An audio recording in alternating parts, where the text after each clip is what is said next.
Bem-vindos a mais um episódio de Conversas com Química da Unilabs. Juntem-se a nós, vamos continuar a falar de saúde. Há episódios para trás, vai haver episódios para a frente. Vamos falar todos os meses do que é mais importante para todos, a saúde. Brindemos à saúde, hoje sem champanhe e sem tabaco, porque o tabaco, fumar mata, mas mata como? Mata muito, mata pouco. Os novos produtos do tabaco matam um bocadinho menos do que o tabaco normal.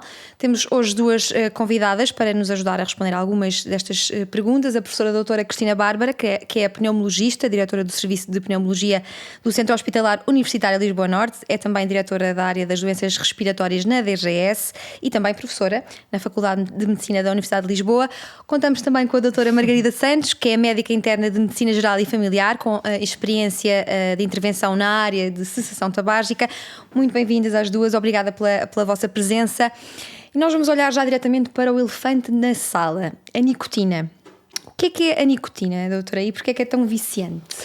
Então a nicotina é um dos constituintes do tabaco, o tabaco convencional. E porquê é que é preocupante? É preocupante porque dá dependência. E, portanto, é isso que faz com que as pessoas sejam dependentes do tabaco.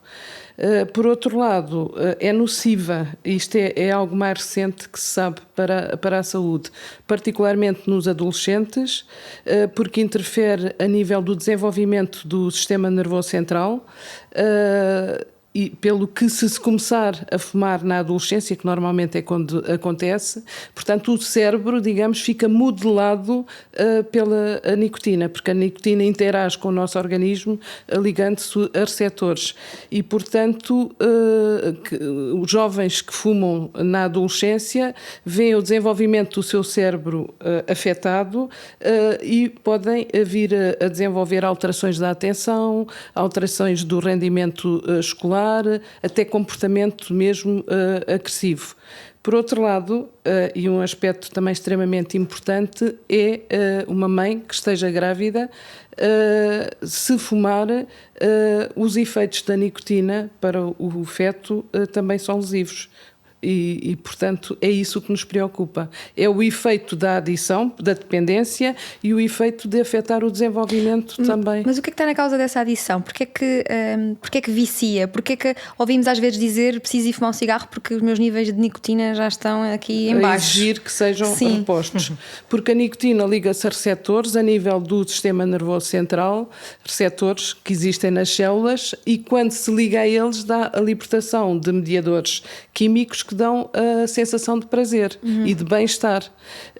E quando esses receptores estão vazios, digamos, não está lá a molécula da nicotina para se ligar, portanto surge o síndrome de privação, portanto que é aquela necessidade imperiosa de fumar, e até mesmo, por isso é que é, para quem é muito dependente da nicotina, e há duas formas de dependência, da nicotina não, do tabaco, há duas formas de dependência: a dependência física, que está relacionada com a nicotina, e a dependência psicológica. A física é a tal que, quando os receptores estão desprovidos, portanto não estão ligados, precisam que venha a nicotina para se ligar a esses receptores e libertar os mediadores e dar a sensação de bem-estar. Por exemplo, há muita gente que, quase todos os fumadores mesmo, referem que quando fumam têm mais atenção, conseguem trabalhar. Estou-me a lembrar, sim, isso para as mulheres é um aspecto extremamente importante. E que também impede muita gente de deixar de fumar. O medo do Exatamente. E o medo esse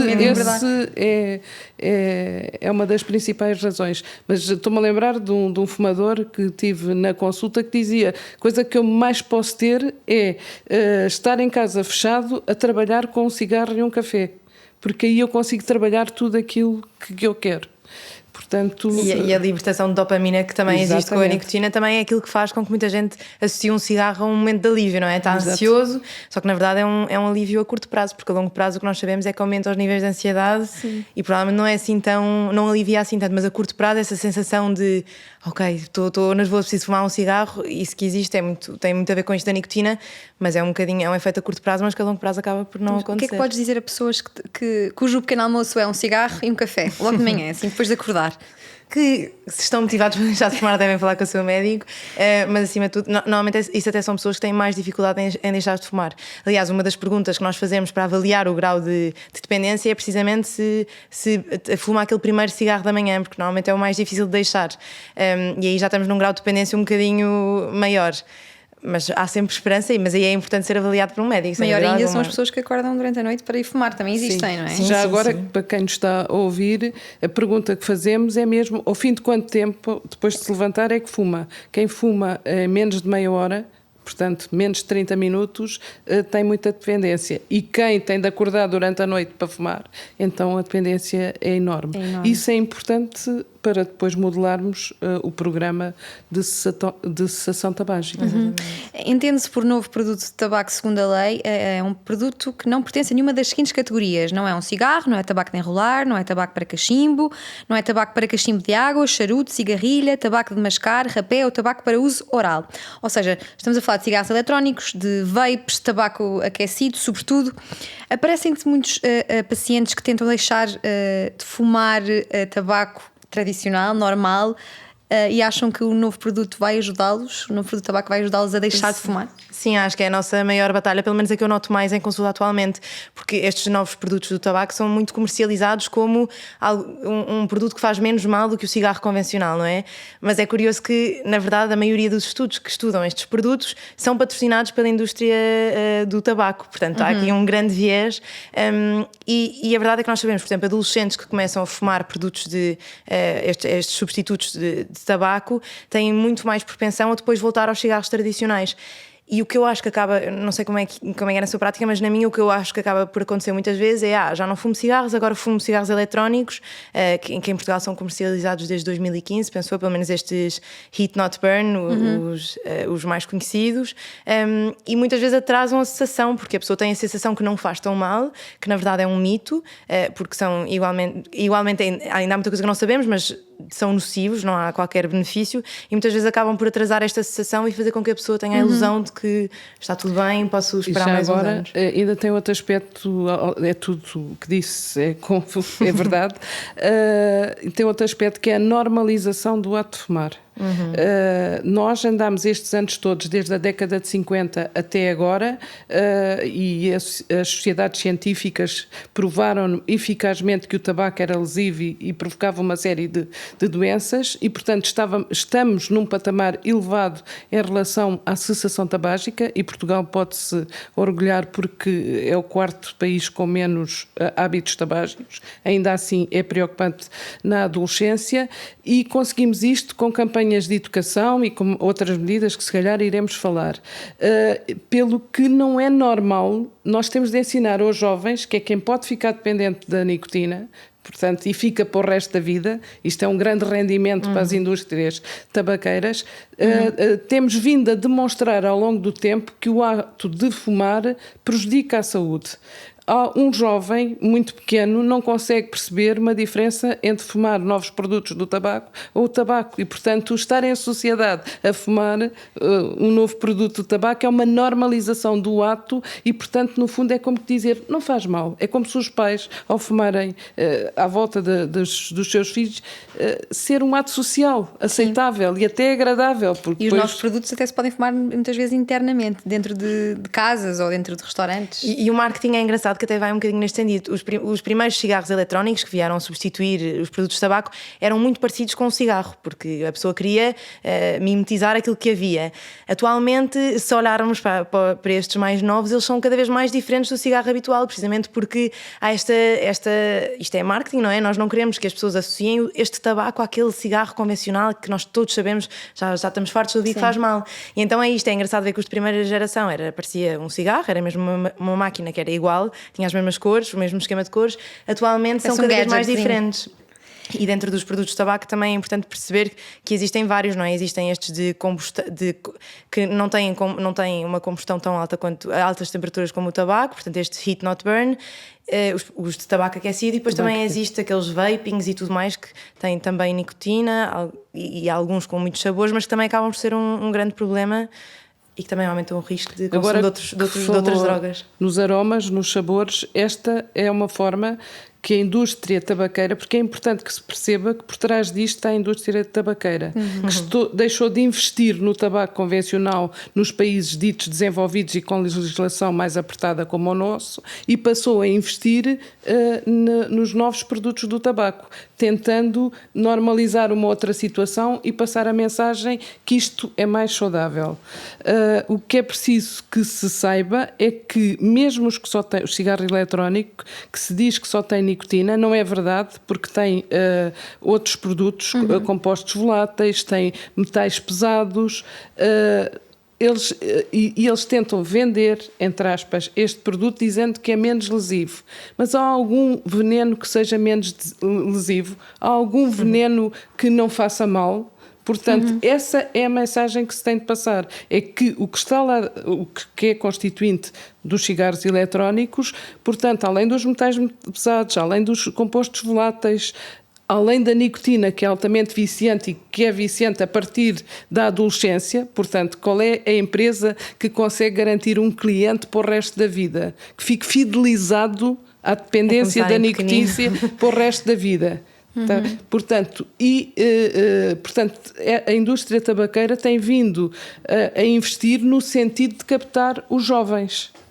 E, portanto, esse é o grande dilema do nosso país agora. Não é tanto as pessoas mais velhas que fumam e que já sabem os malefícios do tabaco. Sim. E querem deixar de fumar e que, por sua vontade, vão às consultas. É a atratividade que há para os jovens e a normalização de um ato que nós agora temos de desmistificar com programas destes educativos, na por saúde exemplo. E na economia Sim, do país e também, na economia. Acho que todos nós temos a experiência de ouvir um amigo fumador que diz que agora fuma cigarro eletrónico porque está a deixar de fumar. Conhece algum caso que tenha um fumador tenha conseguido deixar de fumar tabaco porque passou para um cigarro eletrónico?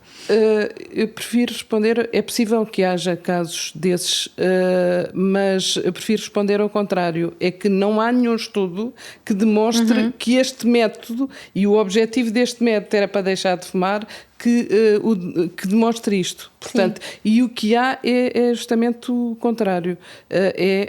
A pessoa, por exemplo, jovens que nunca fumaram, que nem deviam sequer, entre aspas, tocar em nicotina para não se tornarem dependentes, depois passam a fumar estas novas formas do tabaco e depois acabam por vir a fumar o tabaco convencional, muitas vezes. Eu conheço alguns casos de pessoas que passaram a fumar cigarros, não só eletrónicos, mas os aquecidos, aquelas quentinhas que se vê agora em todo lado, e que o objetivo era ser menos prejudicial supostamente, mas ficaram tão viciados que deixaram mesmo de fumar porque pensaram, não, agora estou a fumar de manhã, estou a fumar no carro, porque aqui o cheiro é menos... E isto é preocupante, eu posso lhe dizer, nós fizemos um estudo aos alunos de medicina, portanto, que em princípio deviam ter conhecimento, existe uma elevada percentagem de alunos de medicina fumadores que vão para o tabaco aquecido. Até porque a experiência do tabaco aquecido é suposto ser mais confortável, não arranha tanta garganta, portanto torna a experiência de fumar mais agradável. Também é esse um bocadinho o intuito e por isso também às vezes facilita com que a pessoa fume mais tempo e mais vezes. Mas não há evidência científica de que faça menos mal, é isso? Atualmente não, exatamente. Mas aqui é preciso também estarmos alertas em relação a uma coisa. Em relação ao tabaco, que começou na década de 50, 1950, 54, levou uma série de anos, 40 anos, até conseguirmos demonstrar eficazmente. Não vamos querer agora estar à espera de 40 anos para dizer, quando já temos evidência de que existem produtos cancerígenos, de que existem metais pesados e até já temos evidência de algo que se calhar muita gente não sabe. É que o tabagismo passivo das pessoas que estão ao lado destas pessoas que fumam as novas formas de tabaco também é lesivo para quem está à volta, ou seja, contamina o ar. A qualidade do ar de quem está à volta, de quem fuma estas novas formas de tabaco, não é a mesma. E agora saiu, a semana passada, um estudo no Tórax, que é dos melhores jornais na área da patologia respiratória, que mostra justamente isso, que os filhos ou pessoas que convivem com pessoas que fumam tabaco aquecido têm mais sintomas respiratórios, têm mais idas à urgência. Portanto, engraçado, houve sempre o contrário, como o cheiro é menos intenso, parece menos intrusivo, logo as pessoas pensam que fazem menos mal. Fumar em casa, este tipo de tabaco, fumar no carro, não... A pessoa que está lá também fuma passivamente, então, é igual. Exatamente, até se diz fumar em segunda mão, ou tabagismo passivo. Sim. Que também aumenta o risco de cancro e também tem Com um grande certeza, impacto na saúde. sim. Mas é precisamente este pensamento de, não é, uma pessoa mais facilmente fuma um cigarro eletrónico no carro do que se calhar um cigarro normal, não é? Porque tem um cheiro mais intenso e, portanto, é um ótimo exemplo e acho que é fácil de perceber porque é que facilita tanto fumar mais e fumar porque é mais tranquilo, não cheira tanto, não incomoda tanto os outros, mas a verdade é que tem um grande impacto e daí ser tão importante atuar mesmo na prevenção muito antes das pessoas começarem. Margarida, como é que são as consultas de cessação tabágica? O que é que as pessoas te dizem quando chegam lá com a vontade de deixar de fumar? É assim, são consultas muito desafiantes, não é? Porque o primeiro passo de uma consulta de cessação, aliás, antes de uma pessoa ir a uma consulta de cessação, é perceber a motivação para a mudança, não é? Porque dificilmente nós convencemos alguém a deixar de fumar só porque lhe dizemos fumar mata, fumar faz mal, toda a gente tem acesso a essa informação. E não é uma consulta que eu faça tantas vezes quanto queria, talvez. E é uma consulta também com muita recaída. Mas geralmente eu acho que quando a pessoa chega, já chega ou assustada ou porque existem assim alguns motivos que eu vejo muito, que é ou porque viu alguma alteração num raio-x ou num exame de imagem e portanto ficou assustada, ou porque ouviu uma história de alguém que teve cancro do pulmão e portanto ficou assustada, ou às vezes até pelo impacto económico que também é importante. Mas é uma consulta muito desafiante, é uma consulta que requer um grande trabalho é maioritariamente entrevista clínica, não é? Felizmente também temos alguns produtos que ajudam e eu acho que é importante também reconhecer que isto é uma adição e tem uma componente muito biológica também, não é? E, portanto, pessoas que fumam há muitos anos, claro que existe aquela pessoa que tem uma motivação brutal e que de repente deixa de fumar, mas é uma minoria e muitas vezes precisamos de algum apoio farmacológico para fazer esta cessação. Daí ser tão importante ir a uma consulta e caso a pessoa queira, e felizmente mesmo no SNS temos alguns recursos, podiam ser melhor, claro que sim, mas temos alguns recursos de consulta de cessação tabágica para dar apoio e já existem algumas campanhas também, nomeadamente tornar os fármacos comparticipados, ajudar todo este processo. Já existem algumas campanhas de saúde pública para ajudar na cessação tabágica, mas é uma consulta muito importante e que eu acho que faz alguma diferença quando a pessoa está motivada. E há métodos assim mais eficientes que resultam com mais pessoas ou não? Ou cada caso é um caso? Aquilo que se sabe é que o fundamental é a pessoa querer deixar. Portanto, aquela coisa do amigo ou da esposa ou do marido querer que a mulher ou o marido deixem de fumar, não é assim. Funciona. É o próprio que tem de querer. Tem de ter condições ideais. Portanto, há momentos na vida das pessoas que não são ideais para deixar de fumar, porque são períodos de alto stress. Por exemplo, imaginemos um aluno de medicina que é mais simples. Pré-exame, não é na véspera dos exames que é a época ótima. Portanto, há que estabelecer com o seu médico o dia D, a partir do qual, em que será uma altura em que a sua vida está mais organizada. Ter ali uma meta pessoal. Eu que tenho experiência mais em doentes com patologia respiratória pesada, muitas vezes os doentes chegam até nós já culpabilizados, ou seja, que arranjaram aquela doença fruto da sua vontade e, portanto, sentem-se um bocado culpabilizados pela doença e não acreditam, têm pouca autoestima na capacidade de conseguirem deixar de fumar. E aquilo que entra logo em negociação até para deixar a pessoa à vontade é que vamos pôr o objetivo de deixar de fumar, sim senhora, porque é o objetivo dele. Sabemos que é dependente da nicotina, temos formas de o saber, da dependência física e psicológica, mas não vamos ficar horrorizados se ao fim de algum tempo tivermos uma recaída, porque é frequente haver recaídas. E normalmente até costumo mostrar um estudo que demonstrou aqueles doentes que têm recaídas e depois voltam a fumar, têm recaídas, voltam a fumar, mesmo assim esses doentes têm menos cancro do pulmão do que aqueles que fumam a vida inteira. Portanto, há sempre vantagens em ter, mesmo que não seja para o sucesso... Períodos sem fumar é vantajoso sempre. Sim, e também está demonstrado que quanto mais tentativas a pessoa teve na vida, mesmo que tenha falhado, maior probabilidade tem de sucesso na próxima tentativa. Então vamos focar-nos na positiva, vamos ver a altura ideal e depois nós, os médicos, cá estamos nós para apoiar o nosso doente, e se acontecer alguma coisa, não há problema nenhum. Se houver recaída, cá estamos para tentar outra vez. Sim, não porque a vida tanto. faz de não desistências. Sim. A vida faz de uma luta. E isto é também uma luta. Mas nós às vezes ouvimos dizer que a maioria dos fumadores quer deixar de fumar e na verdade não gosta da sua dependência de nicotina. Isto é verdade? É verdade. Há uns quantos que gostam de fumar e que não querem deixar mesmo de maneira nenhuma, e que nós até... Há muito pouca intervenção a fazer aí, não é? Sim, e são os chamados art smokers.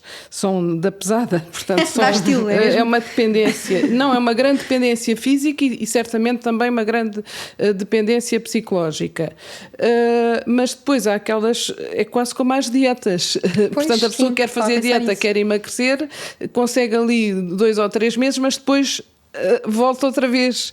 Então aqui tem de haver mesmo uma boa ligação entre médico-doente, o doente perceber que o seu médico sabe que está empenhado numa situação difícil, mas juntos vão lutar com a ajuda da medicação, porque com a ajuda da medicação sim, há mas nós às vezes, acho que todos já temos esta experiência também de ver pessoas com mais de 80 anos que fumam muito e que nós vemos, ok, a pessoa fuma muito, fuma a vida toda e continua viva. E as pessoas pensam, se eu fumar também, isto não quer dizer que vou ter doenças ou que vou morrer cedo ou que vou ter um cancro no pulmão. Há diferentes tipos de organismos, há organismos que resistem mais ao tabaco do que outros. Há pessoas que podem passar uma vida inteira a fumar e passar... Claro que há, mas isso é uma minoria. Sim. E estatisticamente basta ver, não é? Mais de 90% dos cancros do pulmão são provocados pelo tabaco e nem é só isso. Eu acho que é muito clara esta noção de o tabaco dá cancro do pulmão. Mas, na verdade, o tabaco aumenta imenso o risco de doença cardiovascular, de envelhecimento da pele. Na gravidez sabemos que tem efeitos nocivos para o feto. Portanto, o tabaco aumenta o risco. Acho que estava a ler e 50% dos cancros da bexiga são associados ao tabaco. E ninguém pensa nisto de se eu fumar tenho maior risco de ter cancro da bexiga, não é? Na verdade, o tabaco tem um impacto enorme na saúde e claro que conhecemos isto. É muita desculpa que se ouve... Tem graça a falar disto porque eu acho que é muita desculpa que se ouve em consulta, que é eu conheço alguém que nunca fumou um cigarro e teve cancro. E conheço alguém que fumou a vida toda e que nunca na vida teve cancro. São minorias e, como qualquer minoria, destacam-se e por isso as pessoas falam delas, é normal. Mas, estatisticamente, acho que é assim o cancro que está mais bem estabelecido e que tem uma evidência muito clara e, portanto, claro que essas minorias dão esperança e reforçam. Quando a pessoa não quer deixar de fumar, reforçam um bocadinho essa ideia, não é? Eu conheço aquela pessoa, mas são mesmo uma minoria. Estatisticamente, nós sabemos que o tabaco tem um impacto mesmo na saúde mental, sabemos que aumenta os níveis de ansiedade, de depressão, portanto, o tabaco tem um impacto em todo o organismo e é assim um fator de risco bem estabelecido. 1,5 milhão de portugueses sofrem de doenças respiratórias, das quais 800 mil padecem de DPOC e estes casos são na maioria provocados por consumo de tabaco, ou não? Sim, a principal causa de doença pulmonar obstrutiva crónica, DPOC, em Portugal é mesmo o tabagismo. E sim, esse é o grande contingente de doentes que nós temos, mas devo-lhe dizer que temos muito os que nós seguimos, e não só no meu serviço, mas em todos os serviços de pneumologia do país, temos uma elevada taxa de sucesso com os nossos doentes. E já agora aproveito para dizer, quando o doente é internado por uma doença respiratória, seja uma pneumonia, seja uma exacerbação de asma, uma doença respiratória que leva ao internamento, muitas vezes são fumadores, até porque os fumadores estão mais atreitos a estas exacerbações. Então nós vivemos, basta lei, sem tabaco, hospital sem tabaco. Portanto, estamos no momento ideal para iniciar a cessação tabágica neste fumador, sem o fazer sofrer ou sem ter o síndrome de privação. Portanto, é na altura, durante o internamento, que nós iniciamos a terapêutica de substituição com nicotina. Portanto, o doente está tranquilo, não tem síndrome de privação, e nós podemos começar a trabalhá-lo, a dizer agora tivemos esta doença aguda, agora está a ver que não está com privação, porque nós estamos com terapêutica de substituição da nicotina, e está tranquilo. Portanto, é isso que é aconselhado.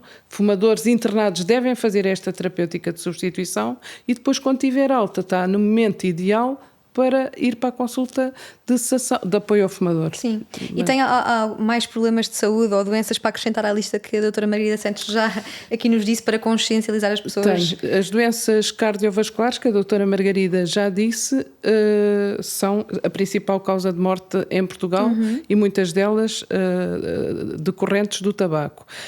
As neoplasias, os cancros, não são só o do pulmão. O do pulmão é o cancro que mata mais em Portugal, mas são praticamente quase todos os cancros. E aqueles que não são é porque ainda não houve estudos suficientes, é o que eu costumo dizer.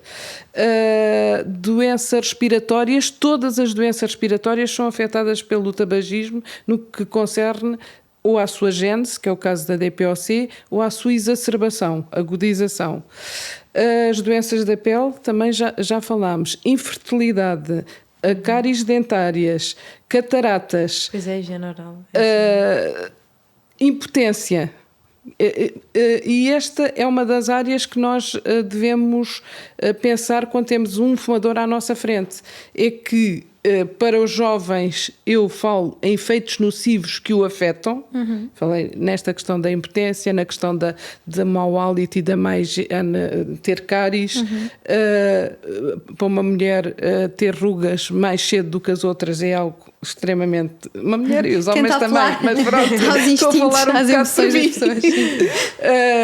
Portanto, nós temos de ir de pensar quais são os alvos desejáveis daquela pessoa que está à minha frente.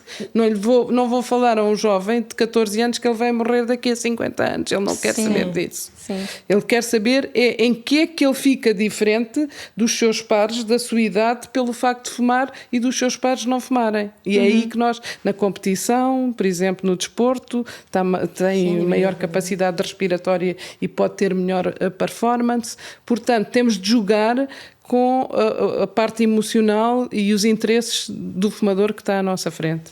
E acrescentar uma coisa, Margarida? E a dizer que nós também temos muito esta tendência em falar de morte. Não é? A morte é aquilo que assusta, mas a perda em anos de qualidade de vida é muito significativa com o tabagismo.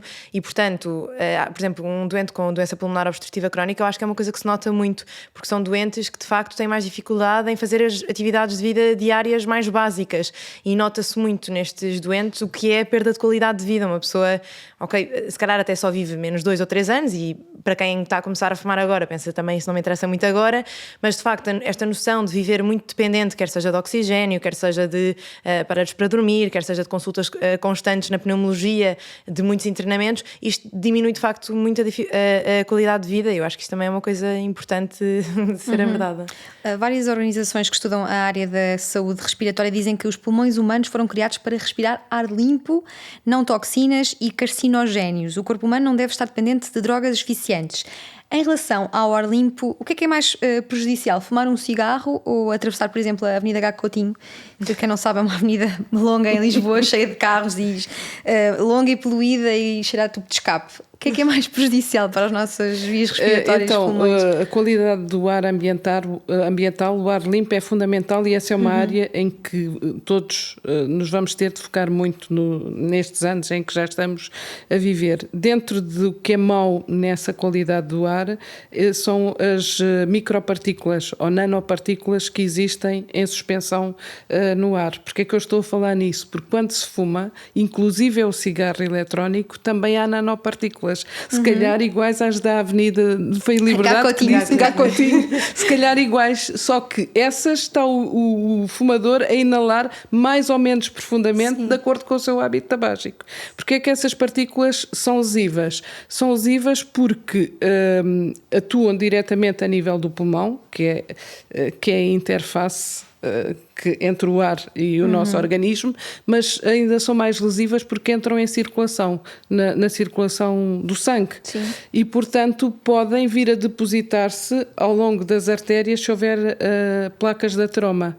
E é por isso, e isso acontece com os fumadores, com a inalação dessas micropartículas, é por isso é que o tabaco pode dar também infarto agudo do miocárdio, porque pode fazer com que uma placa da troma, que é a aterosclerose, pode ser que ela se torne, aumente e provoque o dito infarto. E é por isso é que se um fumador deixar de fumar agora, reduz logo o risco de infarto 24 horas depois, justamente porque deixa de inalar as partículas que estão em suspensão na poluição atmosférica, mas que também estão em suspensão no ar que ele próprio está a inalar. Portanto, eu acho que essa comparação sai sempre a prejudicar o fumador. Sim. Há um país, não tenho certeza se é a Finlândia, mas acho que proibiu as novas gerações a partir de X anos de fumar. E em vários países também tem sido proibido a xixa, a fumar xixa. A proibição seria um caminho? A proibição, seja do que for, nunca é um caminho. Porque nós todos gostamos de perceber porque é que não fazemos qualquer coisa. E, portanto, o grande caminho é o da educação. E de educação desde que a criança nasce. Portanto, há várias formas de educação. E essa, eu penso que nós temos evoluído muito. Os países nórdicos, eu também penso que foi a Finlândia que fez essa lei. Nós também temos a lei que não se pode vender tabaco a menores de 18 anos. Mas não serve de nada proibir se não se explicar. É preferível recomendar e explicar as razões. E mas é o próprio que não quer. A nível de campanhas tem sido feito o que é possível? Podia ser feito mais? Eu acho que se formos ambiciosos, nós queremos sempre que se faça mais. Mas não chega só às campanhas. É necessário ter uma estratégia multissetorial para abordar o problema do tabagismo. Porque já agora vamos entrar noutro tema, que é se aquilo que hoje deve preocupar mais as gerações de hoje é que os jovens que vão ser o futuro da amanhã se tornem dependentes do tabaco, da nicotina, portanto eu tenho de tomar medidas de modo a que estes jovens não se vejam atraídos pelo tabaco. Então o que é que tenho de fazer? Aí é que sim posso proibir os anúncios dos novos produtos do tabaco e anúncios que não é uma existe. das medidas até acho da saúde pública do Plano Nacional de Prevenção do Exato, Tabagismo. e está em curso. E aumentar a taxação, os impostos. Porquê? Quem é que é mais afetado se o tabaco aumentar? É alguém que tem um ordenado fixo e que pode sempre dizer que gasta 50%, 40%, seja o que for do seu ordenado, ou alguém que não tem ordenado sequer? É quem não tem ordenado sequer. Portanto, é o jovem que, se aumentar a taxa, o imposto sobre o tabaco, que é mais afetado e, portanto, que tem mais dificuldade. Portanto, essa também é uma da... E já agora há uma coisa que eu não consigo conviver com ela. É como é que nós, isto é um problema mundial, como é que nos filmes as estrelas de cinema dos jovens, os ícones sempre a fumar. Isto é uma forma velada de anúncio sobre o tabaco. Sim. E há uma grande parte das pessoas que começa a fumar precisamente pelo gesto social, quase, porque é bonito. Há muitas fotografias lindas de morrer daquelas capas de revista antigas. Lá está, é isso. Pois... isso temos de acabar. Sobre isso, a outra coisa é, por exemplo, nós já temos legislação de que não se pode fumar à frente de jovens nas escolas, não se deve fumar, mas pronto, é proibição pela lei. Mas eu não consigo também entender como é que, apesar de ser ao ar livre, numa esplanada, está uma família em férias e estão os pais a fumar, ou seja, quem for a fumar, e ao lado estão as crianças a brincar. Quer dizer, nós estamos a contaminar aquele ar. Portanto, esse é um dos aspectos que eu penso que, quando tivermos mais conhecimento, vão ser até mesmo os jovens a exigir, acho eu, espero eu. Margarida, deixar de fumar só é possível com a ajuda de profissionais de saúde? Não acho que seja só possível. E aliás, acho que tenho vários casos na consulta de pessoas que me disseram, aliás, ainda no outro dia tive um senhor que decidiu que aos 50 anos ia deixar de fumar e de facto deixou.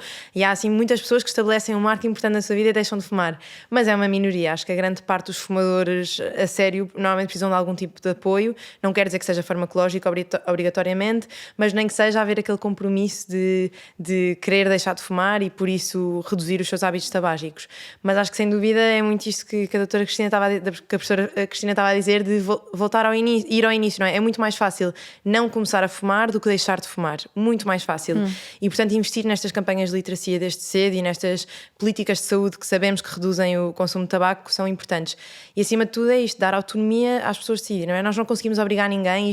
Eu lembro quando comecei a consulta era super, e descobri estas coisas todas, quer seja da alimentação saudável, era super motivada, então ia para a consulta e dizia, não, isso a sério faz mesmo mal, e faça isto e faça aquilo, e uma pessoa tem 1000 ideias. E de repente percebemos que os doentes começam a não querer voltar a essa consulta porque pensam, ela está-me aqui a dizer isto tudo, mas eu não estou nesse mindset. Sim. E portanto ouvir aquilo, mesmo ouvir os fumadores, o que é que os ajudaria a deixar de fumar, perceber o que é que nós podemos fazer para ajudar. Às vezes na consulta é uma pergunta tão simples quanto como é que eu o posso ajudar, o que é que sente que neste momento o ajudava, e começar desde muito pequeninos, não é? Nas escolas a educar, porque essa educação não pode ser só em casa, tem de ser também com campanhas de saúde pública, e acho que é muito importante investirmos de facto nesta educação para a saúde e a dar os recursos disponíveis às pessoas para poderem ter acesso a consulta de cessação tabágica e a tudo aquilo que for preciso para deixarem de fumar. Não é só dizer, olhem, fumar faz mal, porque isso aí acho que já vamos sabendo, mas é dar os recursos às pessoas que precisam e ajudá-las a também perceber qual é o impacto do tabaco, para além do cancro do pulmão e das coisas mais óbvias que se vão dizendo há mais tempo.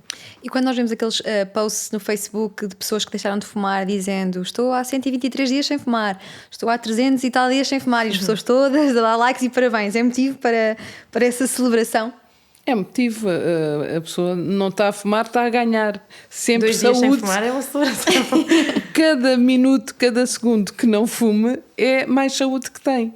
Portanto, quanto mais tempo for, melhor. Se por acaso tiver a dita recaída, há que tentar outra vez. Essa é que é a postura. Nunca desistir. Mas sim, é bom, mas é um sinal de que é uma grande dependência. Porque normalmente as pessoas que são muito dependentes sabem, deixei fumar no dia 4 de maio às 4 horas da tarde. E contabilizam. Eu acho que há sempre muita gente aos parabéns do género, já passei por isto é mesmo um ato quase heroico de deixar de fumar. Mas é importante nós darmos os parabéns, é importante esse reforço positivo. A melhor como às crianças, não é? Sim, mas é mesmo, porque é de facto um esforço e reconhecer isso e dar os parabéns e dizer que bom deixou de fumar. Eu nem imagino, por exemplo, vemos muito às vezes em consulta pessoas que dizem, na gravidez eu deixei de fumar. Reforçar isso, pensar, então mas conseguiu na gravidez, isso já é uma coisa inacreditável. Tem essa motivação, esse reforço positivo eu acho também é muito importante. É fundamental. E o que é que pode dizer ou que conselhos podem deixar àquelas pessoas que só fumam socialmente ou quando bebem um copo? Os problemas de saúde são também graves e nocivos Isto é muito frequente as pessoas dizerem isso. Sim, é muito é muito frequente. Sim, fuma socialmente. O que é que nós dizemos? É só dizemos não faz tão mal.